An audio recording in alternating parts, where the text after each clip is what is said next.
Hello, मैं हूँ आरोही और आज बताऊंगी कि किस तरीके से अगर आपको पार्टनर आपको काफी दिनों से इग्नोर कर रहा है तो आप क्या करें। देखो, रोने धोने से तो कुछ नहीं होने वाला।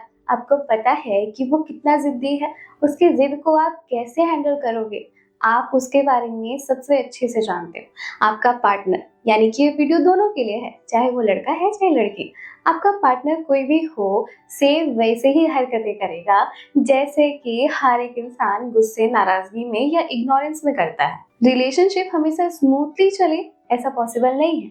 हर रिश्ते में और हर गहरे रिश्ते में नोक झोंक होनी काफी जरूरी है, लेकिन ये नोक झोंक एक लिमिटेड टाइम तक रहे तो बेस्ट होता है। लेकिन अगर ज्यादा बढ़ रही है, आपके बीच में दूरियां ज्यादा आ रही हैं, तो आपके लिए स्ट्रेस की बात है। नो डाउट, जब आपका पार्टनर, आपका लविंग और केयरिंग पार्टनर आपको इग्नोर करता है ना, तो दिल तो टूटता है यार, बहुत बुरा लगता है।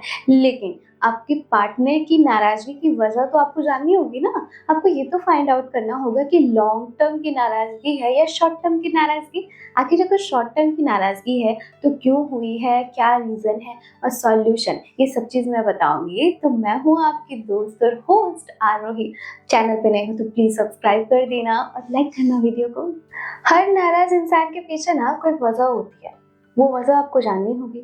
अगर आपको पता है तो बहुत अच्छी बात है, नहीं पता तो जानो कि क्यों गुस्सा है। और सबसे इम्पोर्टेंट बात, जब जान गए तो चलो उसका सॉल्यूशन भी बताऊंगी। सबसे पहला जो होता है ना, वो नाराजगी की वजह, वो होता है रोकना टोक।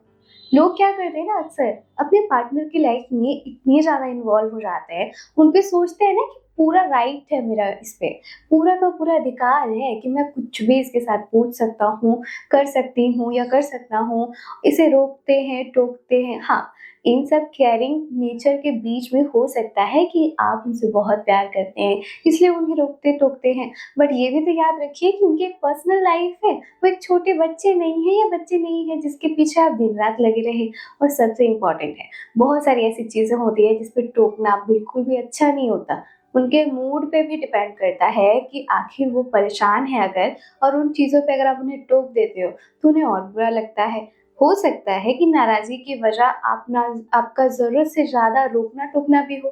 तो इस कंडीशन में आपको क्या करना है, no support, no support, no फर्क वाला मूड आपको शो करना है कि आपको कोई फर्क नहीं पड़ता तुम कहाँ जा रही हो, क्या कर रही हो, क्यों कर रहे हो, आपका पार्टनर क्या कर रहा है, आपको कोई अपडेट लेने की जरूरत नहीं है। इससे क्या होगा, इससे होगा यूं कि आपका पार्टनर है वो इनसिक्योरिटी फील करेगा कि अरे ये मुझसे ये पूछ नहीं रहा है या पूछ नहीं रही है, इसे क्या हुआ, कहीं ये मुझसे दूर जाने का प्लान तो नहीं बना रही। ये चीजें जो है ना उसके माइंड में चलेगी और वो आपसे बात करने के लिए बेकरार होगा और अपनी नाराजगी आपसे तोड़कर आपसे बात करेगा। नेक्स्ट है रोमांटिक सा माहौल क्रिएट करना। देखो, इमोशनल और रोमांस एक ऐसी चीजें है ना जो कठोर से कठोर इंसान को भी पिघला देती है, वो उसके प्यार को निकाल देती है। आपके दिल में आपके पार्टनर के लिए भले ही कितनी ही नाराजगी हो, बट आप हमेशा तो नहीं थे नाराज उनसे। आप उनसे कितना प्यार करते थे याद करो, कितनी चीजें उनके लिए करते हैं वो याद करो, कितनी चीजें फील करते हैं आप उसके लिए, ये सारी चीजें याद कीजिए। आपको पता चल जाएगा कि वो आपके लिए कितना मैटर करते हैं। लेकिन कई बार ऐसा होता है ना कि काफी समय से आपने कोई अच्छी डेट प्लान नहीं की है, आपने उनके मन का हाल नहीं लिया है कि आखिर वो क्या चाहते हैं। होता है कि लाइफ में इतनी बिजी हो जाने की वजह से आपका प्यार जो है ना, वो जो रोमांस का फूल है, रोमांस की खुशबू है, वो सारी चीजें ना बंद हो जाती है। तो अगर नाराजगी इस वजह से है कि आप उन्हें टाइम नहीं दे पाते, उनके साथ रोमांस नहीं करते, उनसे अच्छे से बात नहीं करते, तो प्लीज इस चीज को आप एक्सेप्ट कीजिए, उनके सामने एक्सप्रेस कीजिए। आप प्लान कर सकते हैं short dinner, candle light dinner, आप उनके साथ उनकी फेवरेट जगह पे समय गुजार सकते हैं। आप उनको कुछ सरप्राइज दे सकते हैं और एक छोटा सा वर्ड जिसे सॉरी कहते हैं, प्लीज उसे बोलकर अपने रिश्तों को फिर से जोड़ लीजिए। नेक्स्ट है स्टॉप शेयरिंग और क्रिएट जेलेसी। जेलेसी क्रिएट कीजिए देखिए, पहले आप बहुत सारी चीज़ें उनसे शेयर करते थे। हर एक बात, अपना सेलिब्रेशन, अपनी सैडनेस, अपनी अच्छी चीज़ें, क्या आपने अचीव किया, एवरीथिंग, ये सारी चीज़ें उनसे शेयर करना बंद करो। जब आप खुद ही एन्जॉय करो या फिर अपने फ्रेंड के साथ एन्जॉय करो, बाहर जाओ, तो उन्हें लगेगा कि अब ये मुझसे शायद दूर हो रही है, मुझसे बात नहीं कर रहा है, ऐसा उनके मन में क्रिएट होगा फ़ील, और जिसकी वजह से वो आपसे अपनी नाराज़गी तोड़ेंगे और आपसे बात करना शुरू करेंगे। रिलेशनशिप में ना प्राइवेसी नाम की एक चीज़ होती है। प्राइवेसी, ब्रेक या इसे आप स्पेस कह लें।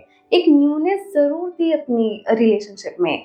स्पेस रखें। जब आपको अपने प्यार की कमी महसूस होती है, उनसे दूरी महसूस होती है ना, तभी आप उनके पास आना चाहते हो। अगर आपको दिन-रात, अगर आपको एक ही चीज़ मिलते रहे, बिना माँगे मिलती रहे, तो आप उसकी इम्पोर्टेंस घटा देते हो ना, उस इंसान की भी वैल्यू घट जाती है।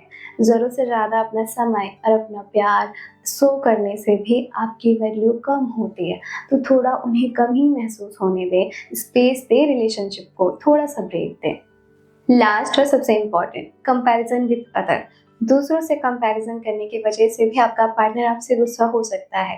रिलेशनशिप में सबसे बुरी चीज़ यही मानी गई है कि आप अपने पार्टनर को किसी दूसरे पार्टनर की तारीफ़ करें, किसी दूसरे से तारीफ़ करना, उसके कलर कॉम्प्लेक्शन को लेकर, उसकी बॉडी को लेकर, किसी भी तरीके से।